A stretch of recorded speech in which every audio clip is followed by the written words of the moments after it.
અને હવે સમાચારો વિગતવાર જોઈએ। રાજ્યમાં બેવડી ઋતુની અસર રહેવાની છે। કેટલાક જિલ્લામાં ગરમીનો પારો 38 થી 39 ડિગ્રી રહેશે, તો બીજી તરફ રાજ્યમાં કેટલાક જિલ્લામાં કમોસમી વરસાદની પણ આગાહી કરવામાં આવી છે। ગઈકાલ એટલે કે ગત 24 કલાકની વાત કરીએ તો રાજ્યવાસીઓ ગરમીની રીતસરના શેકાયા છે।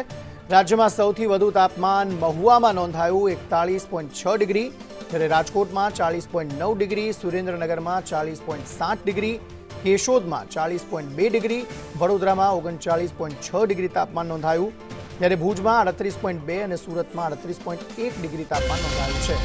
અમદાવાદ અને ગાંધીનગરમાં 38.8 ડિગ્રી તાપમાન નોંધાયું, જ્યારે ડીસામાં 38.4, વલ્લભ વિદ્યાનગરમાં 38.9 ડિગ્રી, પોરબંદરમાં 39.7, જ્યારે ભાવનગરમાં 38.2 ડિગ્રી તાપમાન નોંધાયું છે।